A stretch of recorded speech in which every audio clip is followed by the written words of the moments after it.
Bonjour à toutes et à tous et bienvenue pour ce grand retour des chats vidéo. Aujourd'hui, nous accueillons Bernard Keppen. Bonjour. Bonjour. Donc vous êtes Chief Economist chez CBC Bank.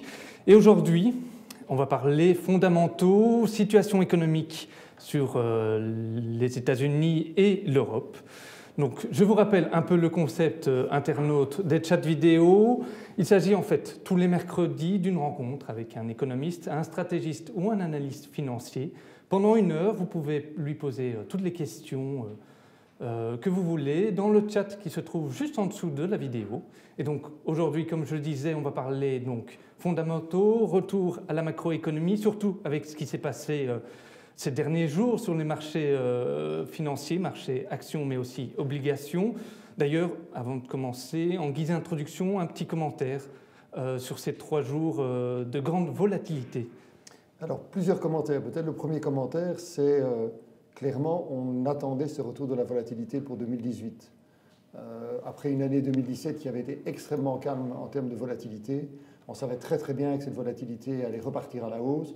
Et on a ce retour de la volatilité, on l'a eu d'abord sur le change, on l'a eu sur les taux d'intérêt, et puis on l'a eu sur le marché des actions. Je dirais que c'est un peu la suite logique. Deuxième réflexion, c'est que très clairement, on a eu un mouvement excessif dans ce qui s'est passé vendredi par rapport à un chiffre économique qui est plutôt à la base un bon chiffre économique aux États-Unis, on va y revenir, mais très clairement, on a vu un peu une surprise des opérateurs par rapport à une évolution de taux qui était totalement attendue. Alors, ce qui est peut-être un peu surprenant, c'est la surprise des opérateurs. Moi, en tout cas, c'est ce qui m'a vraiment étonné et surpris, alors que la Banque centrale américaine a une politique qui est très claire en la matière, on y reviendra aussi probablement. Troisième élément qu'il faut mettre quand même en évidence, c'est que si on a eu une correction sur les marchés boursiers, l'or n'a pratiquement pas bougé, les taux d'intérêt ont un tout petit peu corrigé, mais de façon très faible, et le marché des changes n'a pas bougé. Donc ça, c'est mes premiers constats par rapport à ce qui s'est passé. Ok. Et donc, le point d'origine de ce mouvement de forte volatilité sur les marchés financiers, c'est en fait la publication des chiffres sur l'emploi américain vendredi après-midi. Je vais un peu afficher ici le taux américain, le taux 10 ans. Voilà, ici depuis 1976, on voit une belle évolution à la baisse du taux pendant une dizaine d'années. Ici, une légère remontée aux alentours de 3%, on y est presque. C'est un peu le point central, ce 3% du taux à 10 ans américain. Alors c'est un peu un seuil symbolique, pour l'exprimer ainsi. On va revenir sur vendredi peut-être d'abord, et puis on reviendra sur le graphe, parce que c'est vrai qu'il est intéressant, il nous donne quelque chose peut-être de fondamental. Première réflexion, c'est clairement donc, ces chiffres du chômage vendredi. On a des créations d'emplois, 200 000 créations d'emplois. On est conforme, je dirais, à la tendance de ces dernières années. On a un taux de chômage de 4,1%, pas de surprise à ce niveau-là.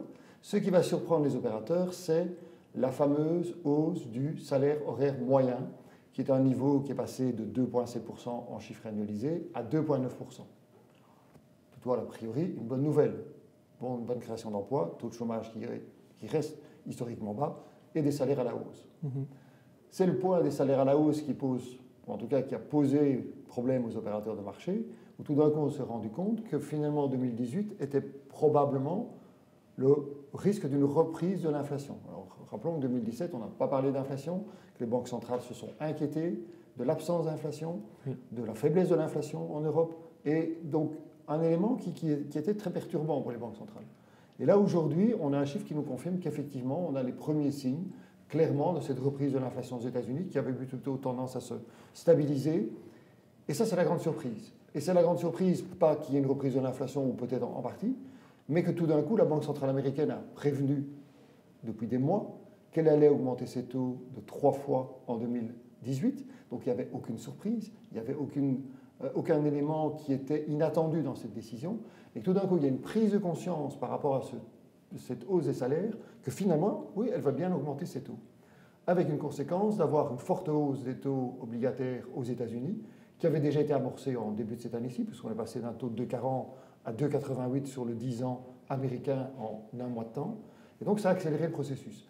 Donc cette espèce de prise de conscience qu'effectivement on pourrait avoir un retour de volatilité avec finalement une prise de conscience que la Banque centrale américaine va augmenter ses taux, ben oui, elle va augmenter ses taux, a provoqué cette hausse des taux et a provoqué par un effet de ricochet une forte correction sur les marchés boursiers.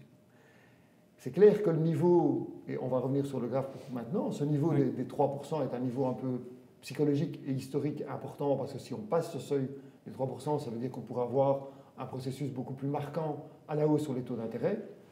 Mais quand on le regarde graphiquement parlant, on reste quand même à des niveaux historiquement bas. Tout à fait. Premier constat. Deuxième constat, on voit qu'on est dans une tendance à la baisse sur les taux d'intérêt depuis plus de 30 ans.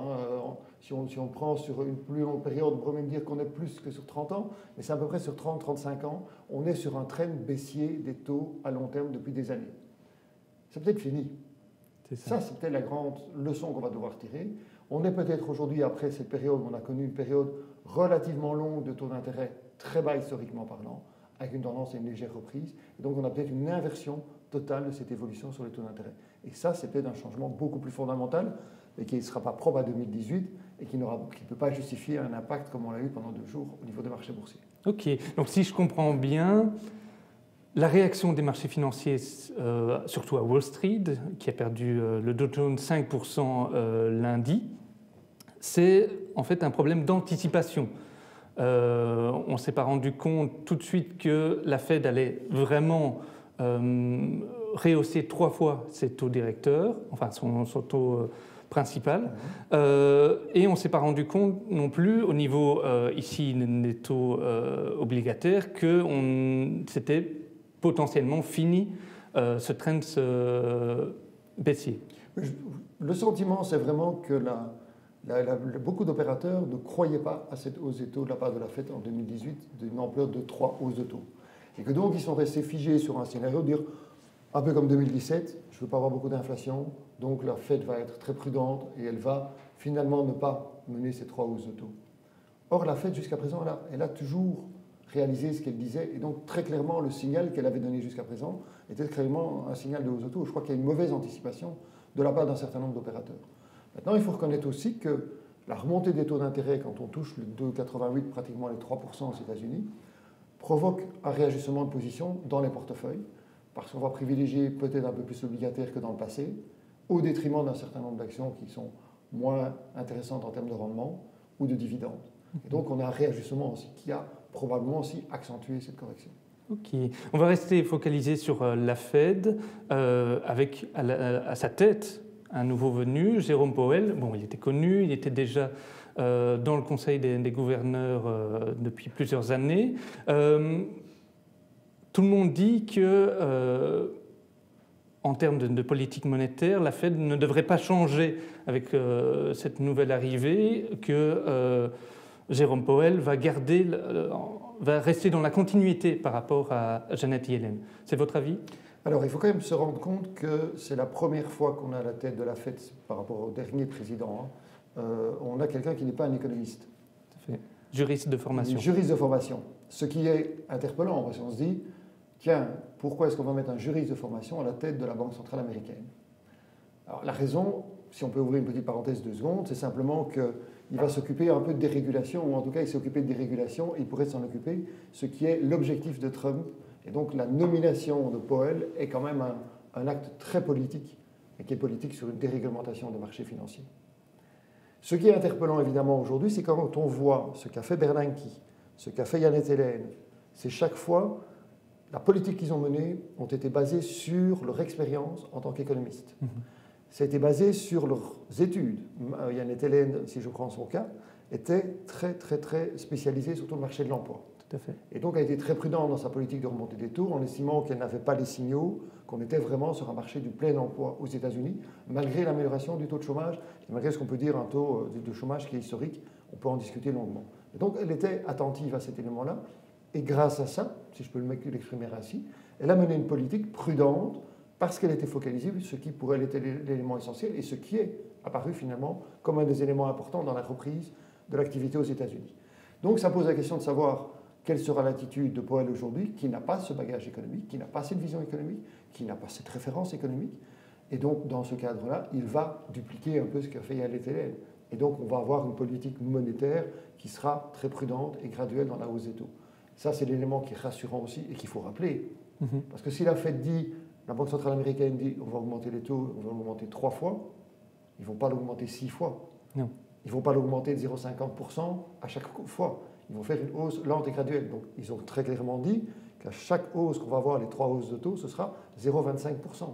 Ils ne vont pas répéter les erreurs du passé. Donc clairement, on a une politique très claire, mais elle doit être comprise dans les deux sens. Il faut être attentif aux messages qu'ils font passer. Il faut aussi relativiser le message qu'ils font passer dans le sens où c'est très clairement un message prudent par rapport à l'évolution des taux. Donc a priori, il ne va rien nous apporter de neuf. Il devrait essayer de gérer au mieux, parce que les marchés lui ont fait un pied de nez pendant 2 jours en lui disant attention, ça ne va pas être aussi simple que tu ne le penses. On pourrait peut-être se poser la question. Hein. On était un peu dans la boutade. Mais il va devoir quand même garder cette politique graduelle de hausse des taux. Okay. Certains investisseurs avaient l'air ces derniers jours de s'inquiéter d'une possibilité que la Fed augmente plus rapidement et davantage ses taux d'intérêt cette année. Vous n'y croyez pas? Alors moi, je ne crois pas à ce scénario, sauf si on a un vrai dérapage de l'inflation. Alors là, la question aujourd'hui sur l'inflation, elle est ouverte. Je n'ai pas de réponse. Clairement, on n'a pas eu d'inflation, on a eu très peu d'inflation. On a un taux d'inflation, ce qui est le PCE, qui est le taux de référence aux États-Unis, pour la Banque centrale américaine, est à 1,5%. L'objectif, c'est 2%. On n'a pas eu, malgré une croissance aux États-Unis, malgré un marché de quasi plein emploi, on pourrait encore en discuter, on n'a pas eu cette pression inflationniste.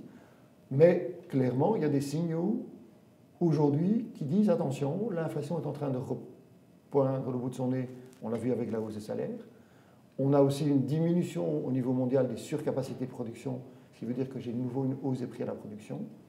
J'ai malgré tout des prix de matières premières qui sont légèrement en tendance à la hausse ces derniers temps, donc ça, c'est aussi un facteur d'inflation. Donc la combinaison de ces différents éléments pourrait amener effectivement à avoir une inflation un peu plus marquante.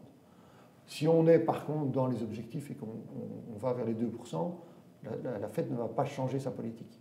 Elle va garder ces 3 hausses de taux. Ok. Donc pour l'instant, si on fait vraiment une sorte de résumé de la situation économique aux États-Unis, tout va très bien. Alors, je ne vais pas aller jusqu'à dire que tout va très bien. Tout va mieux parce que quelque part, la réforme fiscale aux États-Unis a probablement reporté d'1 an ou 2 un ralentissement de l'économie américaine. On avait pas mal de signaux qui nous donnaient des indicateurs d'un ralentissement de l'économie en 2018. On voit pas ça, enfin, c'est pas étonnant, ça fait depuis 2011-2012 qu'on a la croissance aux États-Unis. Donc on a une croissance continue sur une période relativement longue, même assez longue historiquement parlant. Donc il y a à un moment donné un ralentissement, ça nous semble assez logique. Donc on avait plutôt des indicateurs sur un ralentissement de l'économie américaine en 2018 que la réforme fiscale va reporter. Et donc très clairement, on va faire mieux en termes de croissance que ce qu'on avait anticipé, puisqu'on tablait au départ sur une croissance de 2,3% en 2018. On est déjà en train de revoir les chiffres, mais on table sur un niveau de 2,6% pour cette année-ci. Ok. On va venir maintenant dans nos contrées, voir un peu ce qui se passe ici en Europe. Je vais juste afficher 2 graphiques. Alors le premier ici, c'est le Bund allemand depuis 2013, depuis la crise des dettes souveraines. On voit qu'on est passé dans la zone négative, ici en 2016, et puis on remonte petit à petit vers le 1%. Et puis, deuxième graphique que j'aimerais vous montrer, c'est l'indice PMI composite en eurozone, qui grimpe de plus en plus et qui, en janvier, a atteint 58,8, qui était au-dessus de ce qu'attendaient les analystes. Donc, faisons un peu le point sur la situation économique ici en eurozone. Ça va aussi de mieux en mieux. Alors, on va peut-être commencer par l'indice composite, si vous le voulez bien, parce que cet indice composite au niveau de la zone européenne, on est au niveau le plus élevé depuis 2006. Donc, on est à des niveaux supérieurs au niveau d'avant la crise. Donc, c'est clair qu'aujourd'hui, et ça a été l'excellente surprise de l'année 2017, c'est la reprise en Europe, qui a dépassé toutes les attentes. On va quand même rappeler que sur 2017, l'OCDE et le FMI et tous les organismes internationaux et même tous les instituts d'analyse économique ont systématiquement au cours de l'année revu leurs prévisions à la hausse. C'est quand même pas fréquent. C'est pas fréquent depuis la crise. Donc c'est quand même un élément qu'il faut mettre en évidence. Et on démarre en force 2018. L'indicateur PMI qui est vraiment un indicateur prédictif. Quand on voit les niveaux actuels, on peut estimer que la croissance au premier trimestre en zone euro devrait approcher les 1%. Les trimestres précédents, on tournait 0,6, 0,7. Donc on ferait mieux que fin de l'année 2017 en termes de croissance. Donc vraiment une nouvelle dynamique qui se met en place au niveau de l'Europe. Et ça, c'est un signal très fort et extrêmement important. Derrière ça, il y a une hausse de la production. On aurait pu prendre aussi les indicateurs de confiance des consommateurs qui sont à un niveau historiquement élevé. On a un contexte politique, alors on peut encore d'autant plus en parler aujourd'hui, en espérant que ce soit validé, mais on a un contexte politique encore meilleur en Europe, puisqu'on a, semblerait-il, un accord sur le gouvernement en Allemagne après 4 mois d'absence de gouvernement, et ça pourrait être un élément déclenchant extrêmement important pour l'Europe, en termes politiques, mais économiques aussi. Et on a un contexte économique de reprise, de réindustrialisation auquel on assiste en Europe, qu'il faut vraiment souligner et mettre en évidence. Et donc, si on revient 2 secondes sur le graphe sur les taux d'intérêt, oui.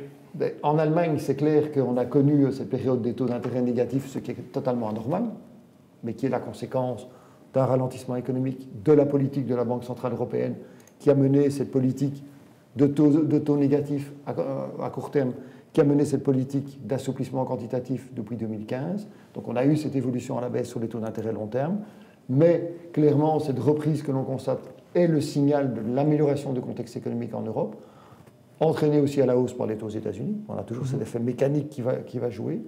Maintenant, de nouveau, alors on n'a pas un historique aussi marquant qu'aux États-Unis, mais de nouveau, on reste à des niveaux historiquement bas. Et on a encore une Banque centrale européenne qui va continuer à acheter tous les mois 30 milliards d'euros d'obligations d'État, donc qui va continuer à exercer une pression sur ces taux long terme en Europe. Mais aussi, même constat qu'aux États-Unis, on est peut-être à la fin de cette belle période, alors belle ou pas belle, de baisse des taux pendant plus de 30 ans. Et on est à une inversion probablement de tendance. 2018 sera, à mon avis, cette année charnière. Oui, c'est la question ici en zone euro, de voir un peu qu'est-ce qui va se passer en fait en septembre 2018 quand le QE est censé finir, ou en tout cas la BCE pour l'instant laisse la porte ouverte à une prolongation. Est-ce que pour vous, ça va se finir en septembre ? Alors ça va se finir sans se finir, dans le sens où, oui, effectivement, j'ai moi le sentiment que la Banque centrale européenne va mettre un terme à son programme d'assouplissement quantitatif en septembre 2018. Mais soyons bien clairs, elle ne réduira pas la taille de son bilan à ce moment-là. Il faut bien voir ce qu'a fait la Banque centrale américaine, et la Banque centrale européenne va procéder de la même façon. Donc en septembre 2018, les obligations qui arrivent à échéance, elle va renouveler les échéances. Donc on ne va pas, à un moment donné, retirer des liquidités dans les marchés. Elle ne va plus en injecter, mais elle ne va pas en retirer. Donc elle va rester toujours présente, et ça probablement encore pendant une période qui sera minimum de 6 à 9 mois, ou peut-être même à 12 mois, en fonction de l'évolution de l'inflation.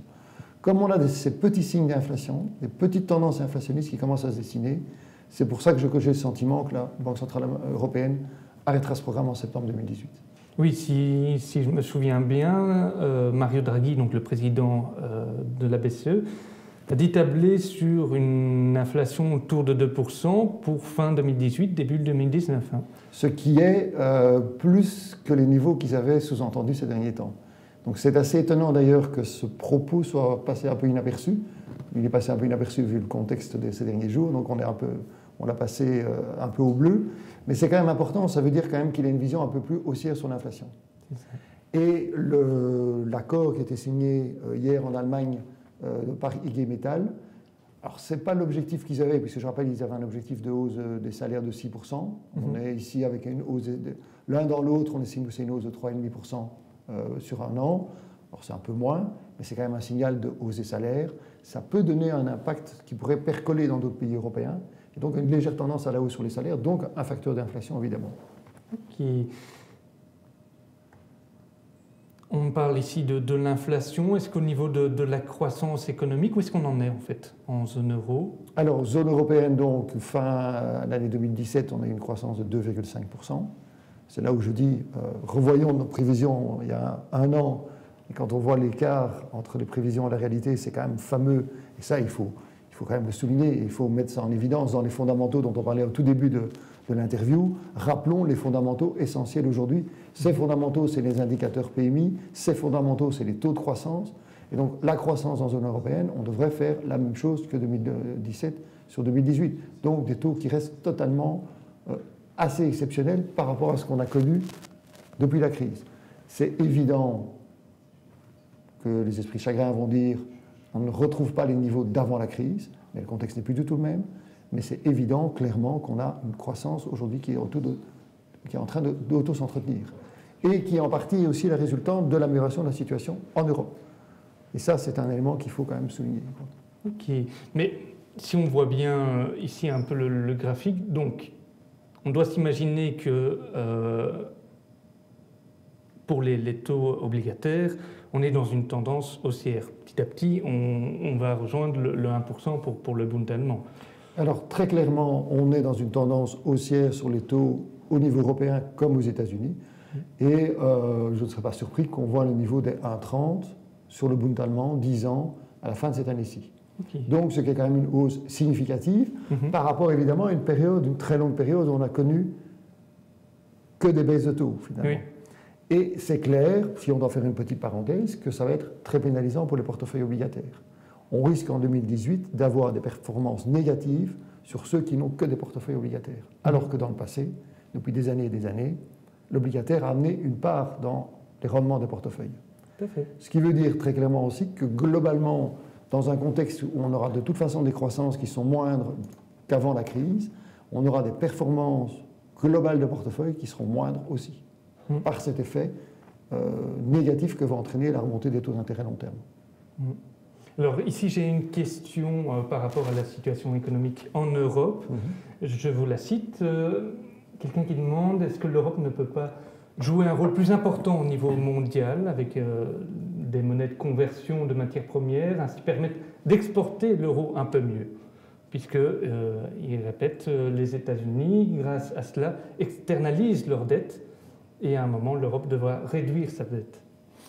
Alors, on est peut-être à un moment donné charnière au niveau de l'Europe si l'accord sur le gouvernement en Allemagne est confirmé par les sympathisants du SPD, puisqu'il y a encore un vote qui doit avoir lieu. Mais si cet accord est confirmé, on a clairement une possibilité de voir l'Allemagne et la France et d'autres pays européens aller plus loin dans le projet européen.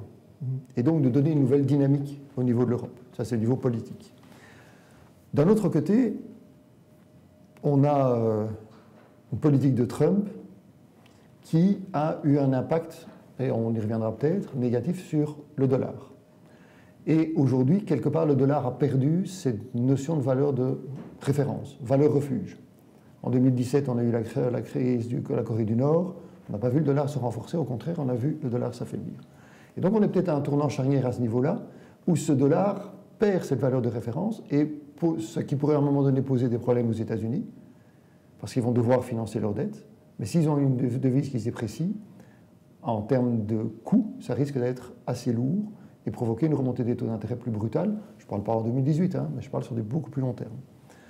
C'est donc clairement une opportunité pour l'Europe de repositionner l'euro. Alors rappelons tous que quand on a lancé l'euro, et j'étais dans les premiers à dire que l'euro allait à un moment donné être l'équivalent, je ne vais pas dire supplanter, mais en tout cas être l'équivalent du dollar pour les échanges internationaux.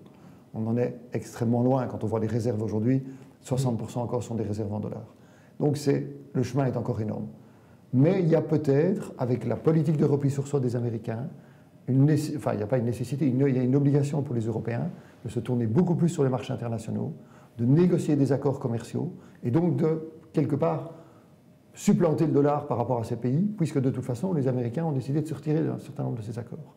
Et donc oui, très clairement, je pense que l'euro a une réelle opportunité aujourd'hui à se développer et à être plus une monnaie de référence, mais en face de nous, on aura la devise chinoise, parce qu'ils ont exactement la même politique. Tout à fait. Vous parlez de l'euro et du dollar. Je vais juste montrer le graphique qu'on voit ici depuis 2013.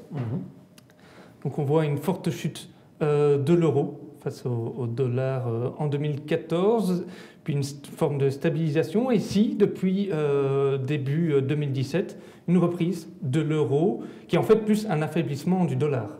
Qui est clairement un affaiblissement du dollar. Si on regarde sur le graphique, on a en fin novembre 2016, on a le dollar qui se renforce avec l'élection de Trump, qui était quand même un peu étonnant, un peu une surprise, puisque personne n'attendait cette élection et personne n'attendait un renforcement du dollar.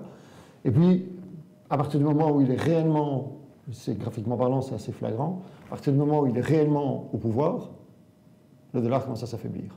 Et pourquoi?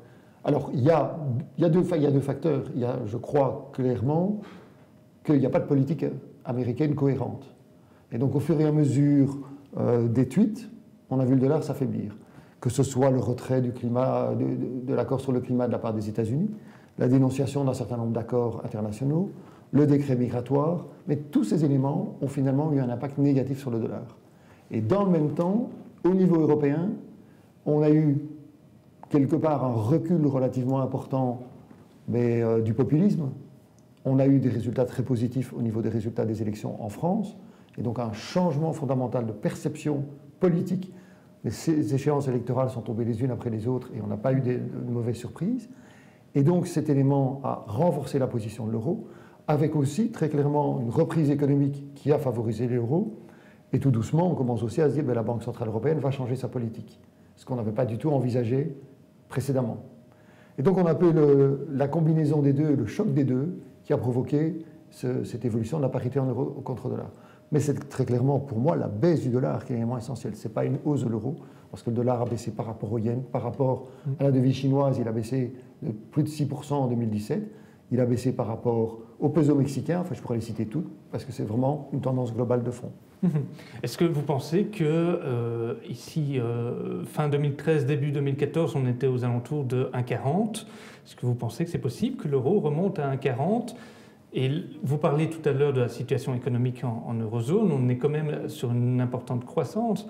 Donc finalement, ici, on parlait que du côté affaiblissement du dollar, mais est-ce qu'à un moment, la force de l'euro pourrait prendre aussi le dessus? Alors, faire une prévision sur le change, ça reste toujours un exercice très délicat et très compliqué. Je n'ai pas le sentiment, sur base des données économiques qu'on a actuellement, que l'euro pourrait effectivement partir vers les 1,40. Alors pour quelle raison? Parce qu'aux États-Unis, j'attends 3 hausses de taux. En Europe, je n'attends pas de hausse de taux. On va quand même rappeler une chose, on a montré l'évolution du 10 ans allemand. Le taux de la Banque Centrale Européenne, il va rester à 0 sur 2018, probablement jusqu'au milieu 2019. Donc cet élément de différentiel de taux, court terme, va perdurer. Et c'est un élément évidemment qui joue en défaveur de l'euro et un petit peu en faveur du dollar. Deuxième élément qu'il faut quand même mettre en évidence dans cette évolution de l'euro contre le dollar, c'est que même si j'ai une amélioration de l'économie, on n'a pas retrouvé les niveaux qu'on avait précédemment en termes de croissance, donc ça soutient un petit peu moins la parité en euro-dollar. Et je ne souhaite pas un niveau des 1,40 parce que c'est plutôt pénalisant pour les entreprises aussi. Donc attention à cette évolution-là. Mais il faut y être attentif, évidemment. On parle donc de ce niveau de 1,40, mais déjà ici, ce niveau de 1,25 semble être un seuil psychologique assez important pour les investisseurs, pour les entreprises, mais aussi pour la BCE, qui en a reparlé ce mois-ci. Est-ce que vraiment ce 1,25 $ pour l'euro est impactant pour la politique monétaire de la BCE? Alors, pour la politique monétaire de la BCE, il ne faut quand même pas oublier que d'avoir un euro fort, ça fait que nos importations nous coûtent moins cher.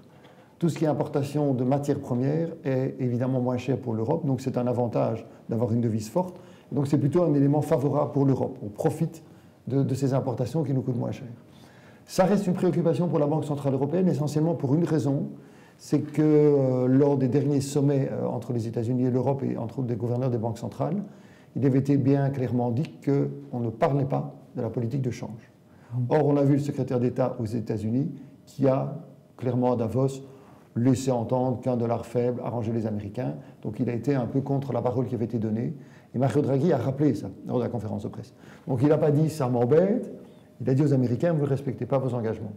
Alors c'est un peu la même chose de façon directe, mais c'est une façon très subtile et très nuancée de dire « j'ai pas envie d'avoir effectivement un euro qui s'envole par rapport au dollar ». Si on reste dans ces niveaux-ci, c'est un niveau qui est totalement acceptable pour les entreprises, qui n'est pas pénalisant pour les entreprises. Quand on a lancé l'euro, on disait qu'il était un peu trop élevé à 1,18.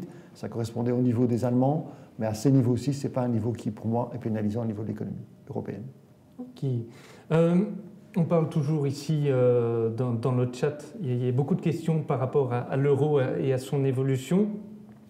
Quelqu'un qui demandait quels sont les prochains grands événements qui pourraient à nouveau impacter l'euro et le dollar dans un futur proche, donc dans les 6 mois. On parle beaucoup des élections, par exemple, en Italie. On en parlait beaucoup au moment, l'année passée, quand il y avait toutes les élections en Allemagne, en France. Pour l'instant, on a l'impression que c'est un peu oublié. Est-ce que finalement, l'euro n'a plus rien à craindre? Alors, peut-être que pour répondre en boutade, la première chose qui pourrait faire influencer la parité en euro-dollar, c'est le prochain tweet de Trump, que je ne connais pas encore.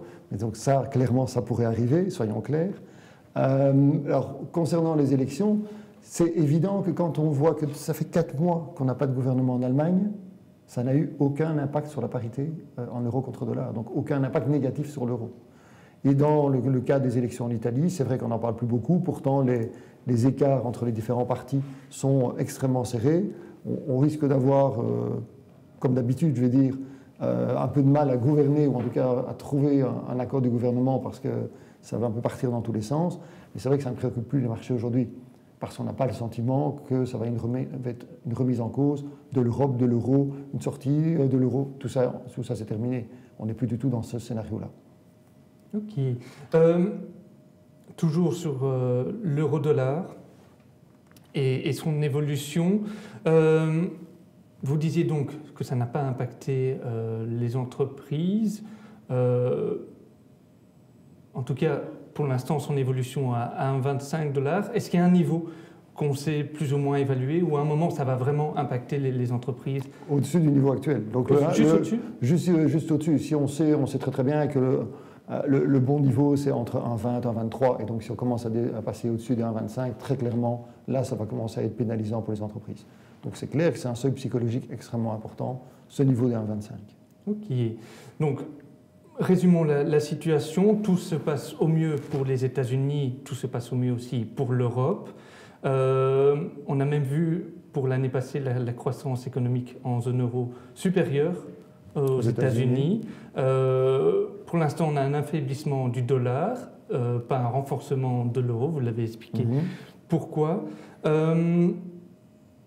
Là, on a posé les bases, mais est-ce que pour le futur, comment est-ce que vous imaginez la situation économique, d'abord en zone euro?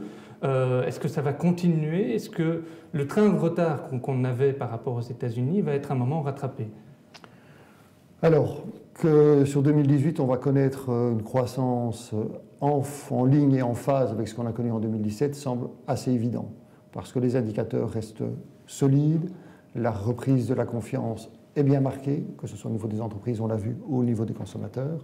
On a une hausse de la production, on a très clairement un contexte politique qui est favorable. On bénéficie aussi, et on va bénéficier encore, de taux d'intérêt qui restent bas, donc à court terme, mais même à long terme, même la remontée des taux. Pour une entreprise aujourd'hui, c'est quand même encore des niveaux qui restent bas pour emprunter, pour des crédits d'investissement. Donc ça, c'est un élément qu'il faut mettre vraiment en évidence. On profite de ces prix des matières premières qui sont basses aussi, par cet effet un peu change, mais globalement, on a quand même des niveaux qui restent raisonnables, même si on a un prix du baril à 65 et qu'on stabiliserait à 65 $, c'est quand même des niveaux qui restent totalement favorables et intéressants pour les entreprises européennes. Donc le contexte global au niveau de l'Europe est très positif et restera positif. Je ne vois pas d'éléments négatifs sur 2018. On devrait vraiment rester dans ce trend de 2017. Et ça, il faut le mettre en évidence. Ces fondamentaux qui sont là, il ne faut pas les oublier, quoi. Et ces fondamentaux, ça fait depuis 2007-2008 qu'on les attendait. Alors on les a, ne nous boudons pas notre plaisir et prenons conscience que ces fondamentaux sont solides et ne sont pas basés sur du sable. Et ça, c'est vraiment l'élément essentiel pour moi. Oui, j'ai l'impression, en tout cas, c'est un message qui a été livré ces 2-3 derniers jours par beaucoup d'économistes, en disant vraiment les fondamentaux au niveau économique, rien n'a changé, tout se passe au mieux, surtout en zone euro, vous l'avez dit. Et pourtant, sur les marchés financiers, sur les marchés actions, tout ne va pas... Oui, alors, sans jeter la pierre à la presse, mais je pense qu'on a un peu oublié de faire passer le message positif. Et ça, de grâce, à un moment donné, il faut quand même accepter et il faut vraiment faire bien prendre conscience aux gens de cette amélioration du contexte économique dans lequel on évolue. Alors, il n'y a rien qui est parfait, il y a des inégalités, il y a aggravation de ces inégalités, enfin, il y a plein de choses encore à améliorer. Mais au moins qu'on reconnaisse que l'Europe est peut-être un tournant en termes de croissance, d'évolution politique, économique, de réforme peut-être institutionnelle aussi sur le long terme, dans un contexte économique qui est favorable. Et je crois que les bonnes nouvelles, on ne les donne pas assez, on ne les dit pas assez. C'est un peu comme toutes les entreprises qui se développent, qui réussissent. On parle des entreprises qui licencient, on doit mettre en avant les entreprises qui réussissent. Eh bien, en économie, pour l'instant, c'est exactement la même chose. Donc c'est clair que ce message qu'on matraque un peu aujourd'hui, c'est probablement parce qu'on n'a pas dit assez avant. Et qu'aujourd'hui, on interroge les économistes quand ça va mal et qu'on ne les interroge pas quand ça va bien. Et donc, à un moment donné, il faut peut-être redire quand ça va bien et que ces fondamentaux sont là. Maintenant, par rapport à la correction qu'on a eue sur les marchés boursiers, il faut quand même constater que la correction a été très forte aux États-Unis.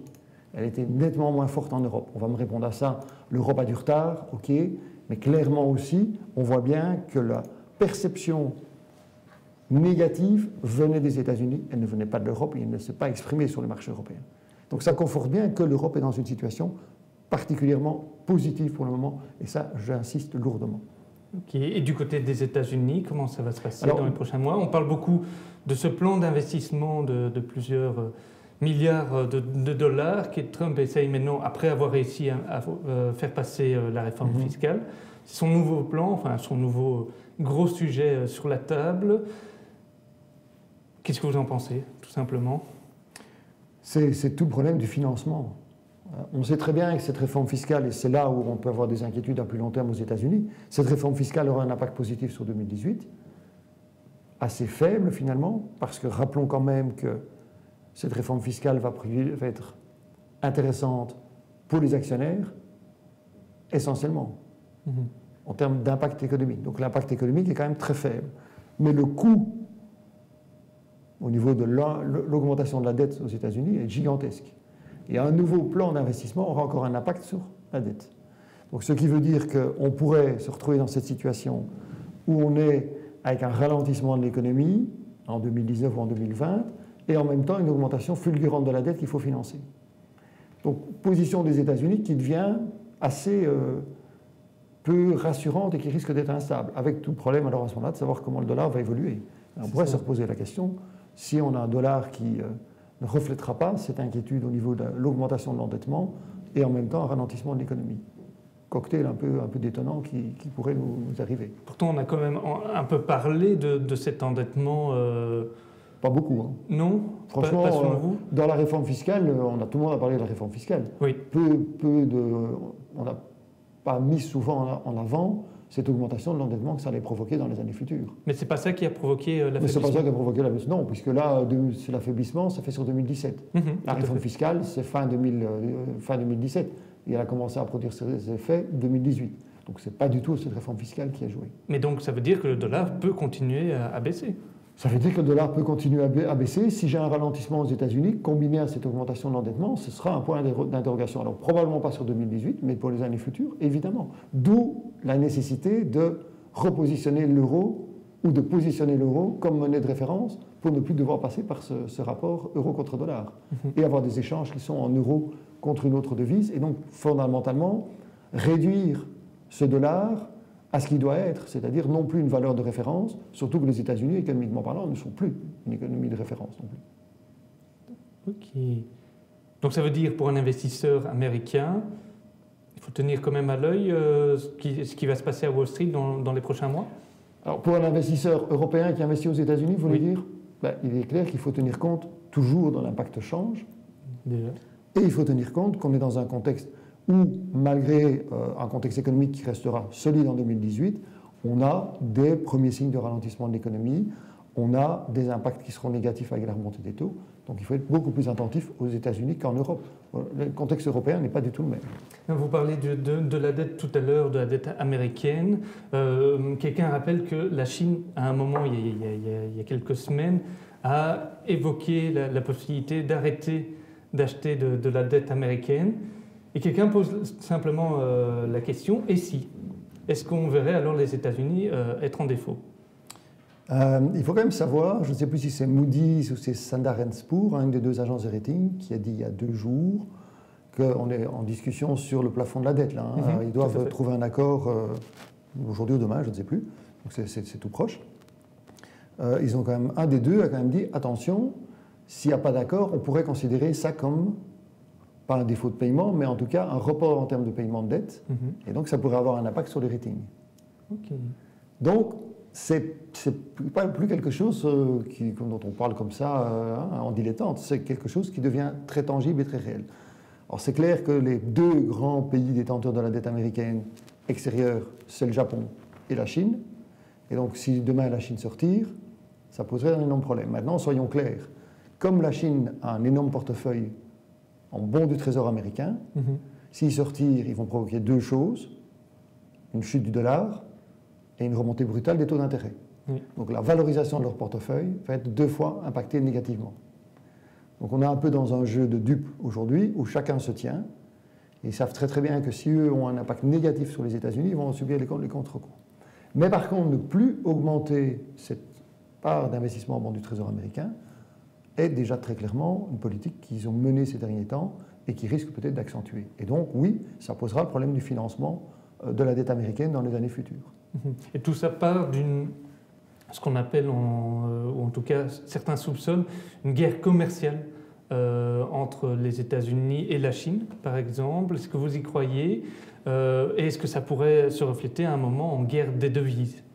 Alors, dans la guerre commerciale, on y est déjà. À partir du moment où les Américains sortirent d'un certain nombre de traités qui avaient été négociés jusqu'à présent, on est dans une guerre commerciale. Qu'ils mettent des taxes sur un certain nombre de produits qui viennent du Canada ou qui viennent de Chine ou qui viennent d'Europe, on y est. Donc là, je pense qu'on ne va pas tourner autour du pot. On est complètement dans cette logique-là. La guerre des devises, quelque part, par les propos du secrétaire du Trésor américain, on y était déjà un peu quelque part aussi. Donc, je pense que malheureusement, les Américains n'ont aucun état d'âme. Et ça se reflète, on l'avait déjà vu en 1970, ça se retrouve encore aujourd'hui. Donc arrêtons d'être naïfs, arrêtons de calquer notre politique sur la politique américaine, développons notre propre politique et notre propre positionnement au niveau de l'Europe. Ok. Ça veut dire qu'au niveau des marchés financiers américains, la volatilité qu'on a déjà observée pour l'instant ne va pas baisser en tout cas. Ah, la volatilité, d'abord je l'ai dit en tout début, hein, cette volatilité, on savait très bien qu'elle allait repartir à la hausse, donc pour moi il n'y a pas de surprise de voir cette volatilité repartir à la hausse, et elle restera un des facteurs déterminants sur l'année 2018, c'est cette hausse de volatilité. Il faut arrêter de croire qu'on va avec des niveaux de volatilité de 10 ou 15 comme on l'a connu en 2017. On est allé à 37 avant-hier, mais on retrouvera encore des niveaux comme ça. C'est vraiment cette tendance qui va se dessiner, avec une plus grande volatilité aux États-Unis qu'en Europe. Et donc, mieux vaut s'intéresser vraiment à ce qui se passe en Europe pour un investisseur. Au niveau économique, pour un investisseur, il faut se positionner sur la bourse européenne et être prudent par rapport à la bourse américaine. Ce n'est pas là qu'on va se surpositionner par rapport aux États-Unis. On se positionne vraiment très clairement sur l'Europe. Okay. Il nous reste 2-3 minutes avant de terminer ce chat. Il y en a beaucoup qui parlent de ce qui s'est passé hier et avant-hier, et si ça pourrait se prolonger. On a remis un peu les bases de la situation économique dans les deux régions. Juste quelques commentaires par rapport à cette réaction. Il y a quelqu'un qui relève, et on a évoqué dans notre journal, l'or, qui n'a pas réagi. Notamment du fait que le dollar a un peu augmenté hier, très légèrement. Très légèrement, oui. Très légèrement, je tiens à préciser. Est-ce que finalement, vous le disiez tout à l'heure, le dollar a perdu cette caractéristique de valeur refuge, est-ce que l'or aussi?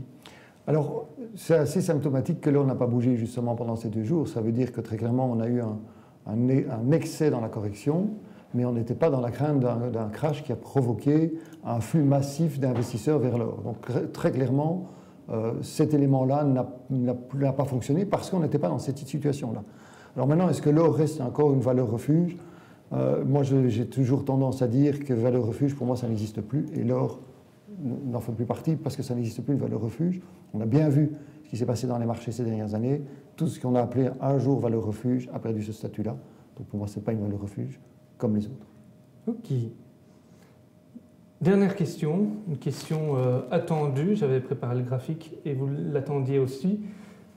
Quelque chose d'actualité. On sort un peu, même totalement du sujet, mais j'aimerais avoir votre point de vue là-dessus. C'est tout simplement le Bitcoin. Quelqu'un qui demande si le Bitcoin, c'est déjà fini. Alors, on va peut-être rappeler 2 choses concernant le Bitcoin. La première, qui me semble essentielle, c'est un actif comme un autre, ce n'est pas une devise. Ça, moi, je le martèle, je le précise.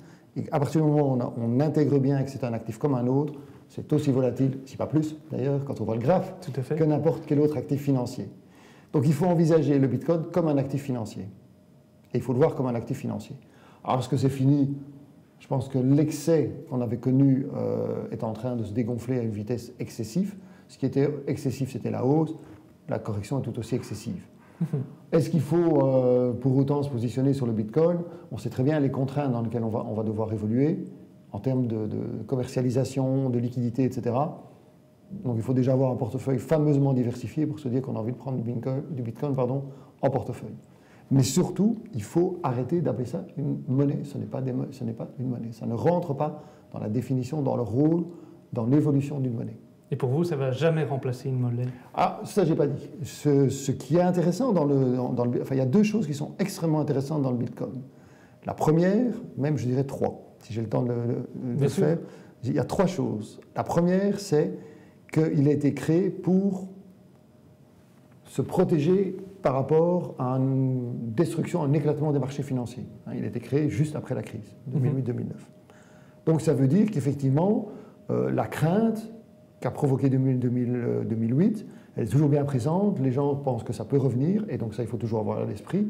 C'est une crise exceptionnelle, on est peut-être amené encore à devoir subir à un moment donné ce type de crise, et c'est quelque chose qui préoccupe et qui explique le lancement de Bitcoin. Le deuxième élément qui est extrêmement important et qu'on oublie, qui est très positif, c'est que derrière le Bitcoin, on a la technique de la blockchain. Et la technique de la blockchain va être une avancée fondamentale dans les années futures. Elle est tout aussi importante ou même beaucoup plus importante qu'Internet, et elle va fondamentalement changer pas mal de métiers. Et ça, on l'oublie parce qu'on associe les deux. Mais la blockchain, on va l'utiliser dans plein d'activités dans le futur. Donc cette technique-là est extrêmement importante. Et troisième réflexion qu'on peut avoir par rapport au Bitcoin, c'est que ça pose la question de comment les banques centrales vont à l'avenir développer leur devise, c'est-à-dire, certaines l'ont déjà évoqué, de faire elles-mêmes, de créer une vraie, alors, à ce moment-là, crypto-monnaie, mais une vraie crypto-monnaie. Parce qu'aujourd'hui, le Bitcoin ne peut pas être régulé par une banque centrale.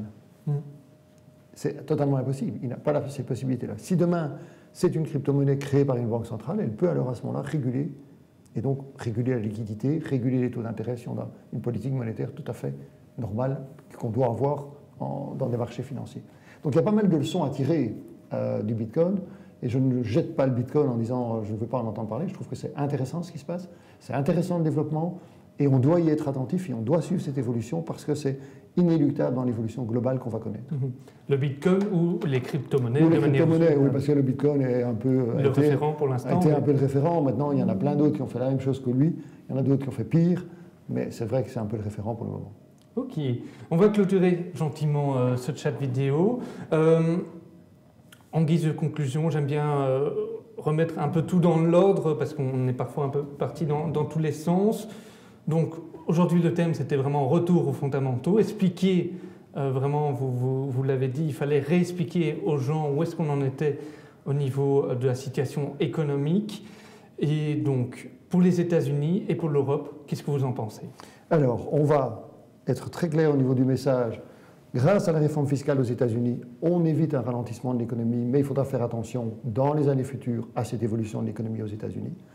En Europe, on a un message très positif en termes de croissance, d'amélioration du marché de l'emploi, on n'en a pas parlé, mais on aurait pu en parler aussi, une très nette amélioration du marché de l'emploi qui va aider effectivement encore à cette amélioration de l'économie et qui va consolider cette croissance économique, indicateurs de confiance qui sont à des niveaux totalement historiques ces dernières années par rapport au contexte dans lequel on a évolué, et des facteurs qui sont en faveur de l'Europe.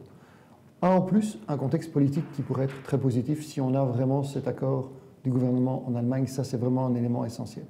Et donc moi, mon message est de dire, n'oublions pas ces fondamentaux. Je pense qu'il y a un de vos collègues qui l'a rappelé ce matin dans les colonnes de votre journal, et il avait totalement raison.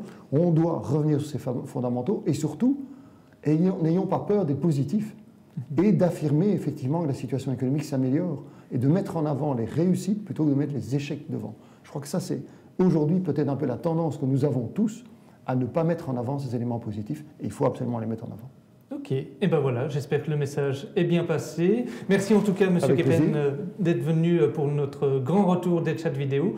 Merci à vous, internautes, d'avoir participé à notre chat vidéo. On se retrouve la semaine prochaine pour un autre chat. Et d'ici là, bonne semaine à toutes et à tous.